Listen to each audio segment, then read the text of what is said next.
എന്താണ് മീനാക്ഷി മറ്റുള്ളവരുടെ ജീവിതത്തിലേക്ക് ഒരു എത്തിനോട്ടം?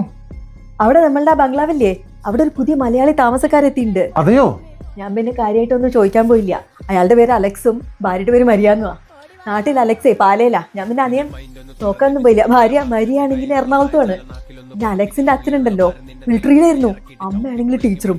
അലക്സിന് 3 പെങ്ങന്മാരാണല്ലേ, ഒന്ന് ഓസ്ട്രേലിയയിലും, ഒന്ന് അങ്ങോട്ട് അമേരിക്കയിലും, ഒന്ന് നമ്മുടെ ബാംഗ്ലൂരും. എനിക്ക് ഇതിനെ പറ്റി കാര്യമായിട്ടൊന്നും അറിയില്ലേ, പക്ഷെ ഈ അലക്സിന്റെ ഭാര്യ മരിയില്ലേ, ഒരു ഇൻഫ്ലുവൻസർ ഒക്കെയാ.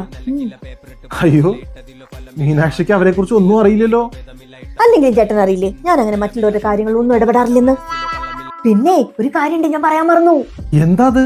അലക്സ് ചേട്ടനും മരിയ ചേച്ചിയും എന്നെ തൃശ്ശൂർ പൂരം കാണിക്കാൻ കൊണ്ടുപോവാണ്. അപ്പൊ മീനാക്ഷി തൃശ്ശൂര് പോവാ? തൃശ്ശൂരല്ല, നമ്മുടെ സ്വന്തം അയർലൻഡിലെ ഡബ്ലിൻ.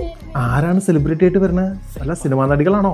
സിനിമാ നടികളൊന്നും അല്ല ചേട്ടാ, അവിടെ വരുന്ന എല്ലാരും സെലിബ്രിറ്റികളാണ്. ജൂൺ 15-ാം തീയതിക്കുള്ളിൽ കാർ പാർക്ക് രജിസ്റ്റർ ചെയ്യുന്നവരിൽ നിന്ന് തെരഞ്ഞെടുക്കപ്പെടുന്ന 10 പേർക്ക് 1000 യൂറോ വെച്ചിട്ട് 10,000 യൂറോയുടെ ഗിഫ്റ്റ് വൗച്ചറാണ്. 1000 യൂറോ? ആരാ തരണേ?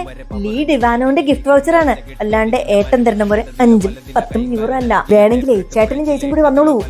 ഒരു ഫുൾ ഡേ പൂര പരിപാടിയല്ലേ, നല്ല ഫുഡ്, കലാപരിപാടികള്, വടംവലി, എന്തൊക്കെയാ.